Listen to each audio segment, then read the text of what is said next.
bagaimana jika kita sudah melakukan itu semua? Tapi naudzubillah nih, kan banyak kejadian, bahkan beberapa nabi pun anaknya itu tidak ikut, ya, bahkan tidak menyembah Allah. Ya. Contoh misalnya ada Nabi Nuh dan beberapa nabi lainnya gitu. Apakah kita sebagai orang tua itu gagal dalam mendidik anak? Ya, yang ada dalam Islam itu adalah, dalam agama adalah, yang diukur adalah proses. Tanggung jawab kita yang akan dinilai oleh Allah Subhanahu wa Ta'ala.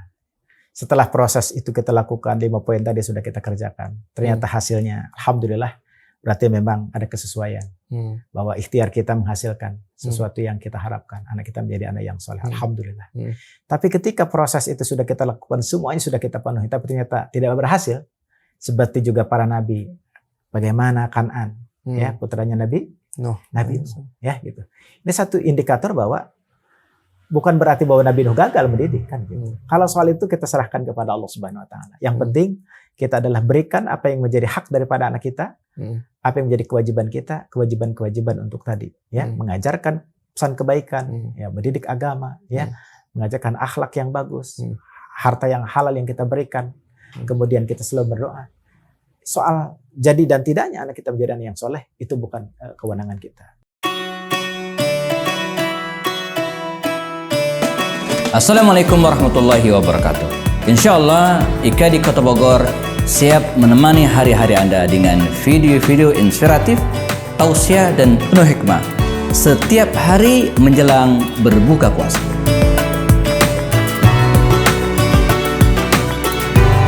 Jangan lupa BPJS, bayar pakai jempol saja. Subscribe, like, dan share. Bismillah, kita ketemu lagi di Ngobrol Bareng Ustadz. Alhamdulillah bersama saya sudah ada Ustadz Muhtadin. Assalamualaikum Ustadz. Waalaikumsalam warahmatullahi wabarakatuh. Kefal Ustadz. Alhamdulillah. Masya Allah. Lagi sibuk apa nih Ustadz? Kesibukan biasa Ramadan, ya, keliling keliling cari pahala. Masya Allah. Keliling keliling cari pahala ini seru juga nih aktivitas. Kalau kita nih keliling keliling mencari cuan, Ustaz mencari pahala. Masya Allah. Insya Allah kalau kita niatnya cari pahala, cuan juga kita dapat kan gitu. Masya Allah, ini bener ini. Ini harusnya kayak gini. Kalau kita niatnya mencari cuan doang kita dapat. Gitu, kan? Tapi kalau kita niatnya cari pahala, cuan juga dapat. Oh, Masya Allah. Kan? Jadi sama tuh kayak petani tuh. Kalau nanam padi, rumput juga tumbuh. Oh iya, benar. Kan gitu. Tapi kalau nanam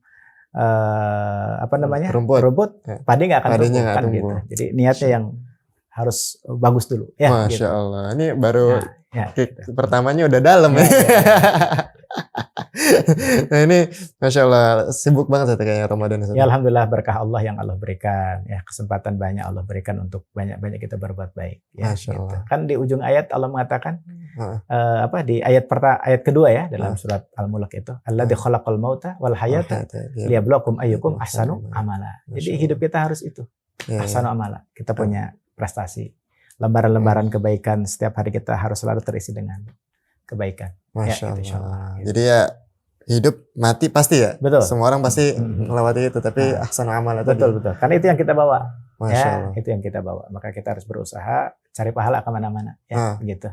Nyari duit pun niat cari pahala. Niat cari pahala. Ya, balik lagi ke niat ya Ustaz ya. Betul. Balik ke niat. Berarti harus di dalam hati tuh ya. Betul. Kalau lupa gimana Ustaz? Maka kita harus selalu diingatkan. Diingatkan ya. Diingatkan. Dan karena itulah kita selalu harus berdoa kepada Allah. Ya, insya Allah kalau kita selalu nyambung kepada Allah, hal baik itu selalu akan ditumbuhkan oleh Allah. Kalau kita baca dalam satu kitab itu namanya kitab Durratun Nasihin, Allah akan tanamkan di hati-hati orang yang selalu niat baik itu sidqul iradah. Jadi di hatinya penuh dengan tujuan-tujuan yang baik, niat-niat yang baik seperti itu. Allah hadirkan begitu. Ya, gitu. Ya. Masya Allah. Ini dalam ya. Insya Allah. Ya, kan gitu. Masya Allah. Nah ini aneh mau langsung ini Ustaz, mau langsung nanya nih Ustaz. Ini lagi ada isu yang baru lagi hangat nih Ustaz, baru-baru ini ya. Jadi ternyata nih ada data keluar dari Badan Pusat Statistik, BPS. Yeah. Jadi ternyata Ustaz di tahun 2023 tahun kemarin nih. Yeah. Itu jumlah angka pernikahan di Indonesia itu ngalamin penurunan dan itu terparah selama 1 dekade terakhir, selama 10 tahun terakhir. Jadi kalau nggak salah ya itu tahun 2013 itu yang nikah itu angkanya tuh di angka 2,2 juta. Nah tahun ini tahun kemarin ya 2023 itu itu antara 1,5 atau 1,6 juta. Jadi turunnya cukup drastis. Cukup drastis ya. Nah ini aneh kira fenomena ini nggak terjadi di Indonesia, tapi ternyata kan kalau di luar negeri itu kan memang sudah ada. Kalau orang luar bahasanya kan membahasakannya dengan nama resesi seks ya. Orang tuh nggak mau menikah lah intinya. Ternyata di Indonesia juga terjadi ya Ustaz ya. Nah alam nih, kenapa ya Ustaz kira-kira kalau misalnya Ustaz telah? Iya tentu ini menjadi satu kabar buruk ya bagi kita. Kalau selama ini kan kita dengar-dengar tuh di luar negeri. Iya di luar negeri. Orang nggak pada mau nikah. Iya Ngapain nikah ya. Benar gitu. benar. Tapi ternyata sekarang ada di kita kan dengan data statistik yang cukup sangat akurat juga gitu kan. Luar biasa mengerikan kan gitu. Kan gitu. Padahal kalau kita bicara dari perspektif agama ya, bahwa yang namanya ibadah itu kan bukan cuma sholat Kang Rob. Ya. Betul. Bukan cuma kita berzakat atau berhaji. Dalam agama itu bahwa menikah juga bagian dari agama, ya.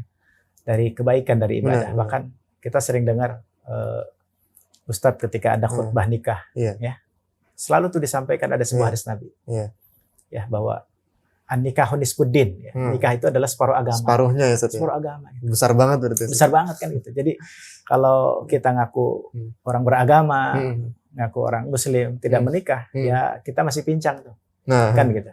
Belum utuh kita, belum sempurna kita dalam beragama. Ini menunjukkan betapa posisi nikah itu dalam Islam itu luar biasa, ya penting. Yang berikut juga Nabi mengatakan an-nikahu sunnati, nikah itu kan sunnahku, kan gitu. Artinya Nabi menyebut bahwa nikah itu adalah ajaran Rasul gitu.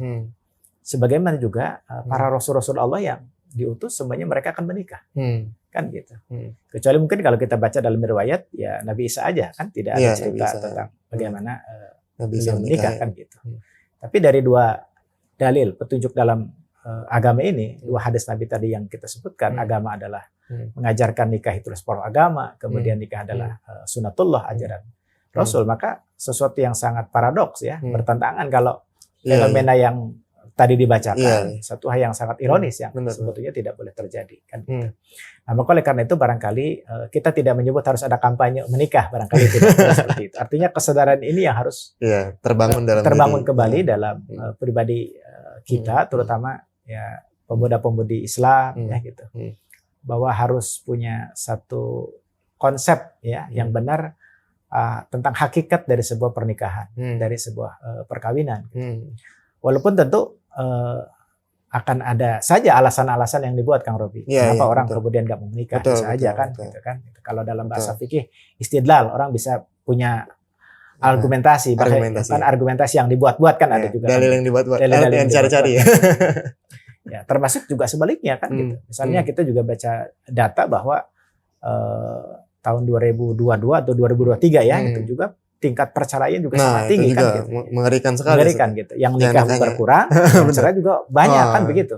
Makin ini kan banyak satu, ini ya. Satu keadaan yang tentu ini menjadi hal yang kita sayangkan ya.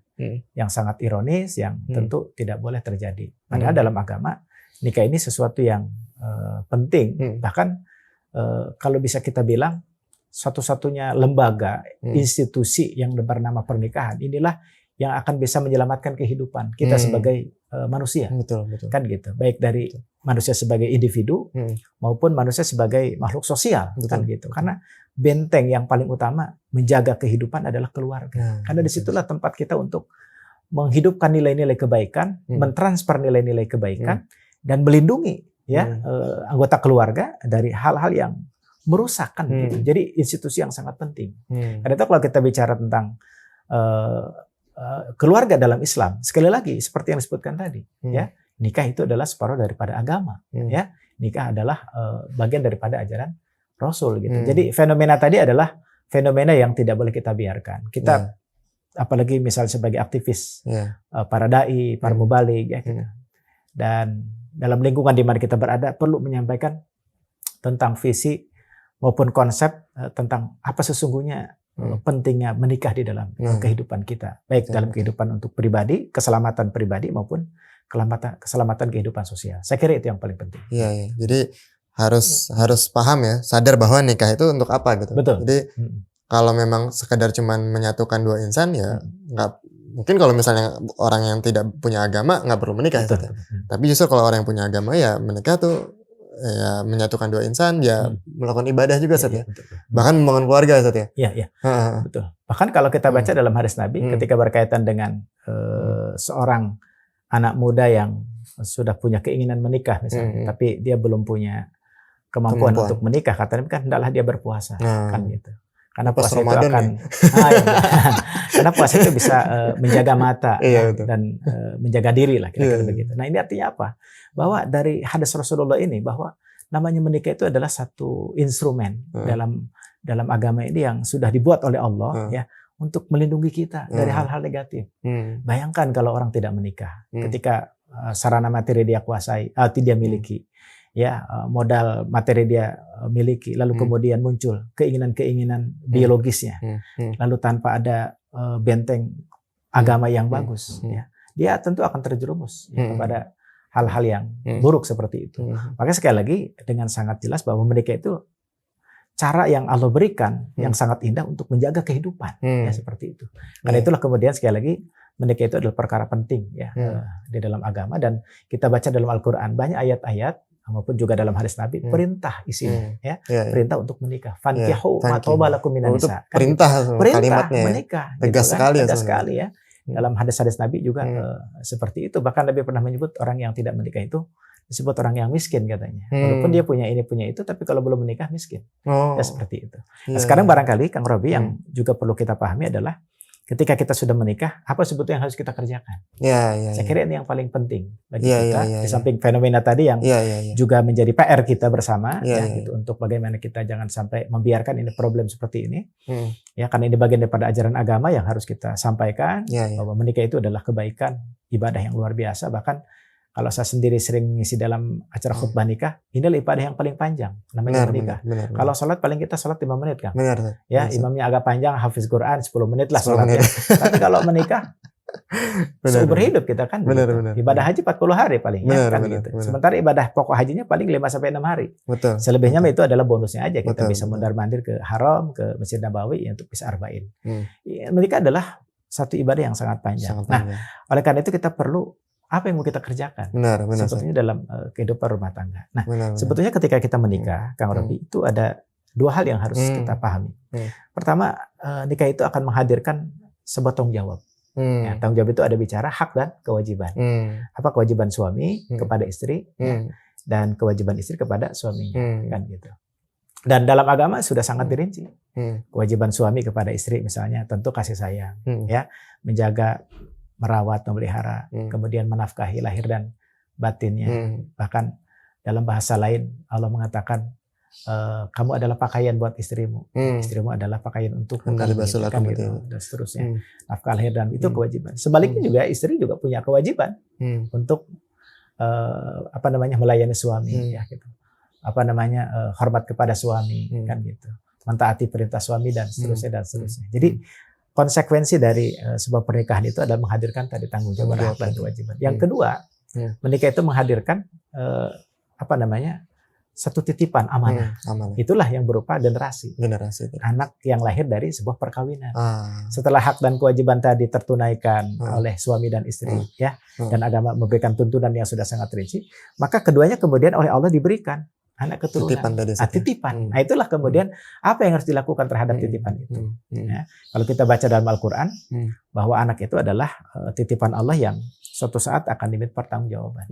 Ya. Ibaratnya anak itu adalah bahan yang Allah beri kepada kita, lalu kemudian bahan yang Allah sudah beri itu mau dibuat apa?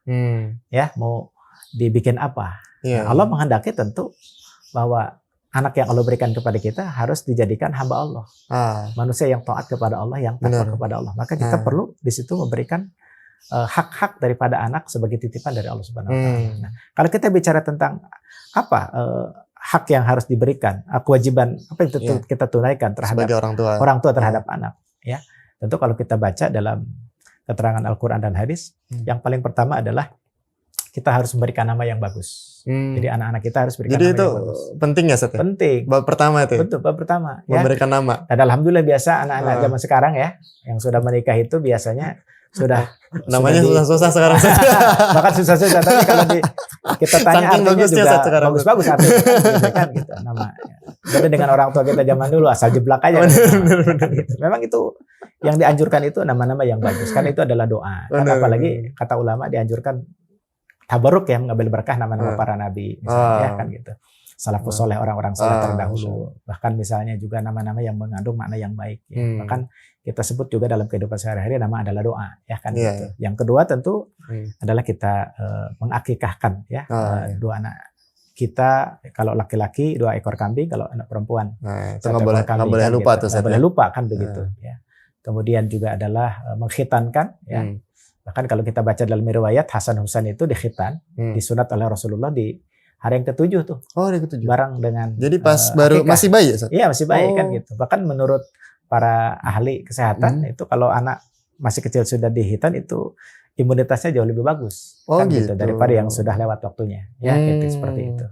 Kemudian juga perkenalkan mereka kepada Al-Qur'an ya. Kemudian perkenalkan mereka kepada Rasul.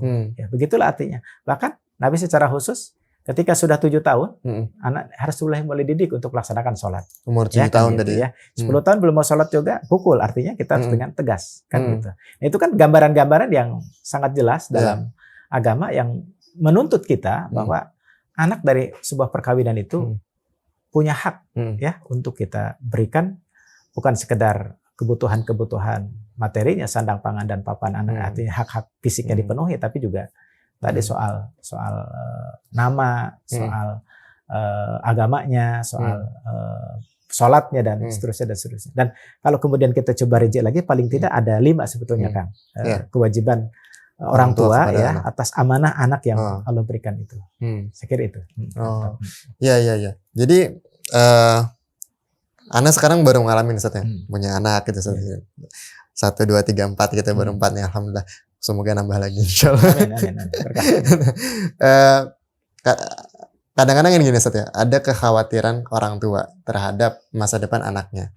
Gitu, dan itu kan kadang-kadang menjadi apa ya? Mungkin bisa jadi kadang-kadang alasan beberapa orang yang sampai sekarang belum menikah itu adalah ketakutan akan rezeki atau menafkahi istri dan anak Ustaz. Nah, terus mungkin buat orang yang sudah berumah tangga ini ada kekhawatiran lagi tentang gimana masa depan anak. Dan kadang-kadang apa ya, kadang-kadang yang sering aneh lihat tuh orang tua itu banyak fokusnya terhadap masa depan anak tuh dalam tanda kutip tuh dunia aja Sat. Jadi tentang karirnya, mungkin pendidikannya, sekolahnya tuh bukan base agama, tapi pendidikan untuk bagaimana nanti menunjang karirnya ke depan gitu. Dan kadang-kadang ada orang tua yang merasa gagal ketika anaknya tidak berhasil dalam tanda kutip capaian karir atau finansial dalam segi dunia. Nah, itu gimana Sat, cara kita mensikapi? Ada satu petunjuk Allah dalam Al-Qur'an ya. Misalnya kita bisa lihat di dalam surat An-Nisa ayat 9 ya. Walaupun ini ayat 9 dari An-Nisa ini kan rentetan dari ayat tentang waris ya. Ayat tentang waris gitu. Tapi tidak ada salahnya kalau kemudian coba kita mendalami ayat ini yang ternyata punya korelasi juga dengan bagaimana sebuah tanggung jawab kita dan keluarga ya, terhadap anak itu. Allah mengatakan waliyakhshal ladzina law taraku min khalfihim dzurriyyatan dhi'afa khafu 'alaihim falyattaqullah walyaqulu qawlan sadida. Ya. Jadi di ayat itu kita diingatkan, hendaklah seseorang itu takut gitu, khawatir kalau nanti generasi setelah mereka gitu atau anak keturunan mereka dzurriyyatan dhi'afa sebagai anak keturunan yang lemah. Jadi kita harus punya rasa khawatir kan gitu. Itu normal berarti. Normal kan gitu. Manusiawi ya. Kita diingatkan Al-Qur'an. Tidaklah seseorang itu khawatir atau siapapun orang tua harus khawatir kalau meninggalkan tadi dzurriyyatan dhi'afa, keturunan yang lemah. Khaufu 'alaihim, maka takutlah kalian jika itu terjadi. Nah, dalam konteks ini tentu kita khawatir kalau anak kita itu tentu jangan sampai hanya dalam soal materi saja. Nanti anak saya kerja apa ya? Nanti anak saya punya penghasilan seberapa ya gitu. Nanti kalau sudah nggak ada anak saya bisa hidup apa enggak ya? Itu normal saja. Itu normal. Tapi gitu. Jangan hanya itu. Kita harus khawatir satu, boleh sebutkan tentang materinya. Ya, gitu. Tapi yang berikutnya juga adalah kita harus khawatir bagaimana dengan akidahnya. Betul, kita juga harus khawatir dengan bagaimana ibadahnya. Betul. Kita juga harus khawatir dengan ilmunya. Kita khawatir juga dengan akhlaknya. Jadi 5 poin ini itu harus kita miliki. Kekhawatiran terhadap anak kita. Bukan hanya berarti pada materi saja. Tadi yang seperti banyak orang yang Kang Robi tadi sampaikan, sehingga harus dipilihkan sekolah yang bagus, sekolah yang ini yang itu dan segala, supaya nanti lulus dia bisa bekerja, punya pekerjaan ya dan sebagainya. Ingat, bukan hanya di situ ya. Yang disebut sukses itu bukan cuma anak kita materi berhasil, tapi ada 4 indikator lainnya. Dia harus sukses juga dalam urusan akidahnya. Dia beriman atau tidak. Ya, coba kita belajar bagaimana dulu Nabi Yakub. Ya, ketika beliau menjelang wafatnya bertanya kepada anaknya, ya nanti kalian setelah aku tidak ada, siapa yang kalian sembah?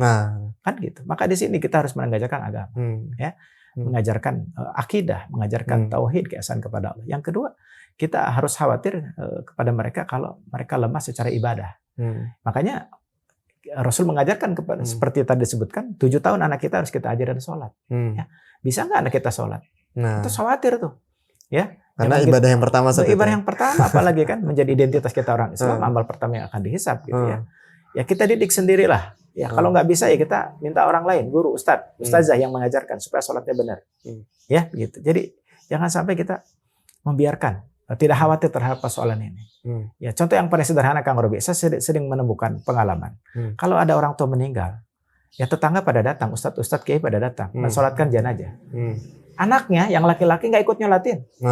Kenapa nggak ikut sholat? Nggak bisa. Nggak bisa ikut nyolatin jenazah. Ini kan sesuatu yang sangat menyedihkan. Di saat orang tuanya meninggal, orang lain mencolatkan, anaknya sendiri tidak ikut mensolatkan karena nggak bisa. Siapa yang mau kita salahkan? Anaknya? Ya bisa saja. Tapi kan orang tuanya kan berarti dulu tidak pernah mendidik anaknya untuk bisa sholat. Maka kemarin saya alhamdulillah, ya beberapa minggu kemarin ada jamaah meninggal, seorang tokoh di Kota Bogor. Dan anaknya yang mau menjadi imam dalam sholat. Bahkan bilang kepada saya, Ustadz nanti putranya yang laki-laki yang akan menjadi imam sholatnya. Nanti Ustadz yang memimpin doa saja. Saya senang sekali. Kan begitu. Inilah seharusnya. Harusnya kayak gitu ya Ustadz? Ya harus begitu. Bahwa orang tua itu punya khawatir kalau anaknya lemah dalam akidah, dalam ibadahnya. Maka kita didik. Kemudian kita harus khawatir juga lemah dalam akhlaknya. Ya, jadi orang tua jangan sampai tendang ini. Ya, bagaimana pergaulan anaknya. Hati-hati seks bebas. Hati-hati narkoba. Ya. Hati-hati LGBT, itu jangan sampai kita biarkan lengah. Jangan sampai lolos ya. Jangan sampai lolos kita ya seperti itu. Kita ingin anak-anak kita itu menjadi anak-anak yang punya karakter, punya akhlak, punya integritas, punya moral. Dan yang berikut adalah kita juga harus khawatir anak kita itu lemah ilmu. Maka kita berikan ilmu, ya sekolahkan sekolah-sekolah yang bagus, ya karena bagaimanapun juga ilmu adalah menjadi cahaya, nur. Artinya dia menjadi petunjuk, pegangan bagi seseorang untuk masa depannya. Jadi 5 hal inilah yang penting untuk menjadi kekhawatiran kita. Jadi jangan hanya berarti pada soal materi saja. Jadi kita harus khawatir harta, khawatir akidahnya, khawatir ibadahnya, khawatir akhlaknya, ya dan khawatir ilmunya. Kan gitu. Maka kita harus lakukan. Maka oleh karena itu dari 5 persoalan yang kita khawatirkan ada lagi 5 cara kita yang harus kita lakukan. Nah, gimana Ustaz? Nah, yang pertama ya tentu kita harus menyampaikan kepada anak kita itu nilai-nilai kebaikan. Kita harus senantiasa dekat dengan anak kita untuk selalu mudah bisa menyampaikan pesan-pesan kebaikan. Ya gitu. Kalau kemarin ada kontestasi Pilpres misalnya, ada calon yang selalu mengatakan kita harus menjadi orang yang bisa selalu menyampaikan pesan-pesan kebaikan kan itu ya kan itu. Itu sebetulnya satu hal yang memang harus real kita lakukan dalam kehidupan rumah tangga kita. Bahwa anak-anak kita harus selalu kita transfer nilai-nilai kebaikan. Walaupun cara kita sebagai orang tua berarti. Betul. Walaupun tidak selalu harus dalam bentuk seperti kita mengajar. Ya. Artinya selalu kontennya itu isinya selalu pesan-pesan kebaikan. Misalnya pagi-pagi anak kita mau berangkat sekolah. Nah, hati-hati kamu di jalan. Jangan lupa sholat ya. Gitu kan. Hormat sama guru ya. Kalau ada temanmu nanti butuh sesuatu, kamu bantu ya kamu bantu gitu. Jadi selalu pesan-pesan kebaikan. Ada quote lah tiap hari betul. Jadi anak itu harus dibiasakan. Kenapa? Ad-din an-nasihah. Agama itu nasihat gitu. Dan itu supaya terbiasa anak itu. Ya, dia untuk menerima pesan-pesan kebaikan dan dia pun juga akan terbiasa. Kan pengalaman di keluarga itu akan membekas bagaimana nanti dia mengekspresikan dalam kehidupan sosialnya. Itu yang pertama. Jadi pesan-pesan kebaikan itu harus terbiasa. Yang kedua adalah kita didik dengan agama. Ya. Nah, didik dengan agama ya ajarkan sholat, ajarkan ngaji, ajarkan cinta Allah, ajarkan cinta Nabi. Di rumah kita ya biasakan Quran dibaca.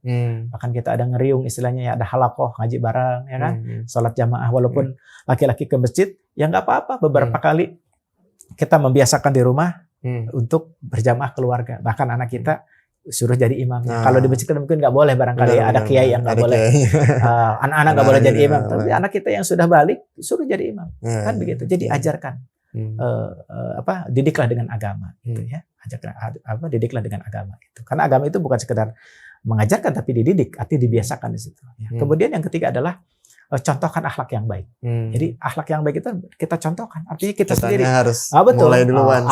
Cara bagaimana kita bicara, cara kita ngomong ke mereka, cara kita ngomong kepada istri ngomong ke kita, ke anak-anak. Bahkan ketika ada pembantu di rumah pun kita harus sopan juga kepada pembantu. Jangan karena kita, itu ditiru. Betul, karena ditiru kan gitu. Ya, ketika ada tamu datang, bagaimana kita menyebutnya. Ketika ada Pak RT, katakanlah misalnya lagi keliling untuk uang iuran bulanan, ya kita ngomongin dengan cara yang benar. Jangan kita bilang ke anak kita, ya bilangin ke Pak RT, mamah lagi nggak ada, ayah lagi nggak. Padahal mamah sama papanya ada di rumah kan ngajarin yang bohong kan gitu. Benar. Jadi akhlak itu harus kita ajarkan lewat diri kita sendiri. Contoh, kita menjadi figur, menjadi contoh bagi kita kan gitu. Ini yang paling penting adalah keteladanan. Jadi itu yang ketiga. Yang berikut adalah kita harus memberikan makanan yang halal.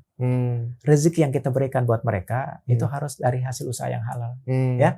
Karena kalau yang haram racun. Bagaimana kita bisa berharap kebaikan dari anak kita? Mereka menjadi anak yang soleh. Kalau yang kita kasih dari barang yang haram, ya itu yang keempat ya. Dan yang kelima, yang terakhir, yang tidak kalah penting adalah kita manusia kan punya keterbatasan. Anak itu kan titipan Allah. Kita minta sama yang punya. Dia Allah Subhanahu Wa Taala. Rabbana hablana min azwajina wa dzurriyyatina qurrata a'yun waj'alna lil muttaqina imam. Inilah doa kita yang harus kita kencang terus kita doa sama Allah Subhanahu wa taala. Nah, 5 poin inilah fondasi utama dalam kita membangun kehidupan keluarga kita, ya. Jadi yang pertama tadi adalah selalu berpesan kebaikan. Ya. Didiklah agama, ya. Ajarkan akhlak yang baik, berikan yang halal, rezeki yang halal, dan selalu berdoa kepada Allah Subhanahu wa taala. Insyaallah kalau dengan 5 poin ini kita bisa realisasikan, ya, bahwa rumah tangga kita itu seperti yang dilukiskan oleh Nabi, digambarkan Nabi dengan kalimat indahnya, baiti jannati. Rumahku adalah surgaku. Yang disebut keluarga yang sakinah itu bukan cuma dari pasangan. Bukan cuma urusan suami istri, anak-anak kita. Keluarga kita. Sakinah itu kalau istri kita dan anak kita, anggota keluarga kita bisa menghadirkan ketentraman buat kita. Ya, begitu. Saya kira itu Kang, yang paling penting 5 poin. Kita membangun keluarga. Ini kuliah pernikahan. Aneh belajar lagi banyak. Masya Allah. Nah, Kak, terakhir Sat, bagaimana jika kita sudah melakukan itu semua? Tapi naudzubillah nih, kan banyak kejadian. Bahkan beberapa nabi pun anaknya itu tidak ikut, ya, bahkan tidak menyembah Allah. Ya. Contoh misalnya ada Nabi Nuh dan beberapa nabi lainnya gitu. Sat. Apakah kita sebagai orang tua itu gagal dalam mendidik anak? Atau bagaimana, Sat? Ya, yang ada dalam Islam itu adalah, dalam agama adalah, yang diukur adalah proses. Tanggung jawab kita yang akan dinilai oleh Allah Subhanahu wa taala. Setelah proses itu kita lakukan, 5 poin tadi sudah kita kerjakan. Ternyata hasilnya, alhamdulillah, berarti memang ada kesesuaian. Bahwa ikhtiar kita menghasilkan sesuatu yang kita harapkan. Anak kita menjadi anak yang soleh. Alhamdulillah. Tapi ketika proses itu sudah kita lakukan, semuanya sudah kita penuhi, tapi ternyata tidak berhasil. Seperti juga para nabi. Bagaimana Kan'an, ya, putranya Nabi Nuh, ya gitu. Ini satu indikator bahwa bukan berarti bahwa Nabi Nuh gagal mendidik kan gitu. Kalau soal itu kita serahkan kepada Allah Subhanahu wa taala. Yang penting kita adalah berikan apa yang menjadi hak daripada anak kita, apa yang menjadi kewajiban kita, kewajiban untuk tadi, ya, mengajarkan pesan kebaikan, ya, mendidik agama, ya, mengajarkan akhlak yang bagus, harta yang halal yang kita berikan, kemudian kita selalu berdoa. Soal jadi dan tidaknya anak kita menjadi anak yang soleh itu bukan kewenangan kita. Karena kalau kita baca juga kan dalam riwayat, saya masih teringat dulu ada kiai guru kita ya, Kiai almarhum Kiai Haji Zainun Amjad ya. Dalam berbagai kesempatan ceramahnya belum menyampaikan bahwa di hari kiamat itu ada orang tua yang mau masuk surga akhirnya kan diseret ke neraka gara-gara anaknya ahli maksiat waktu di dunia. Ternyata di akhirat itu dia menuntut orang tuanya karena dia menjadi orang yang tidak baik di dunia. Anaknya itu karena tidak pernah dididik oleh orang tuanya. Akhirnya orang tua yang semacam itu kan walaupun dia banyak kebaikannya terseret juga kan gitu. Nah, disitulah kemudian kita bisa mengambil pelajaran bahwa yang penting kita lakukan tugas itu, ya, mendidik, membina, mengajar, mentransfer kebaikan-kebaikan, rezeki yang halal kita berikan, doa yang selalu Soal hasilnya itu adalah urusan Allah Subhanahu wa taala. Tapi kan biasanya kalau sama tidak akan Insyaallah, betul ya. Hasilnya tidak akan mengkhianati usaha. Betul. Selebihnya adalah kita bertawakal. Betul. Ya. Betul. Dan poin terakhir tadi Ustaz ya, banyak-banyak doa Ustaz ya. Banyak-banyak doa Ustaz ya, masyaallah. Kekuatan kita itu kan doa sebetulnya. Betul. Dia itu belum seberapa. Semua adalah doa. Makanya kita diajarkan oleh Allah dalam Quran banyak doa-doa. Nabi juga mengajarkan karena doa itu sesungguhnya kekuatan yang paling hebat. Doa senjata bagi kita. Ya, betul. Masya Allah. Dan memang ada juga kan yang ayat Quran itu ya, ketika Nabi berharap pamannya ikut masuk Islam tapi tidak masuk, innaka la tahdi man ahbabta, itu ya Ustaz ya. Walakinallaha yahdi man yasha. Masyaallah. Ya semoga Allah memberikan hidayah ya. Seperti mungkin Abu Bakar ya Ustaz ya. Abu Bakar itu kan yang berdoa agar keluarganya masuk Islam semuanya dan bisa bersama-sama ke surga, dan ternyata Masya Allah Allah kabulkan gitu Ustaz ya. Masya Allah, ini daging banget Ustaz. Syukran Ustaz, jazakumullah khair atas sharingnya nih, Masya Allah. Itu ya teman-teman ya. Ini podcast yang Masya Allah, ini isinya kalau kata orang-orang daging semua. Nggak ada lemak sama tulangnya, daging semua. Nah, semoga bermanfaat dan kita ketemu di podcast Ngobrol Bareng Ustaz sesi berikutnya. Syukran Ustaz, jazakumullah khair. Assalamualaikum warahmatullahi wabarakatuh. IKADI Kota Bogor, merajut ukhuwah, menyemai dakwah di bumi Nusantara.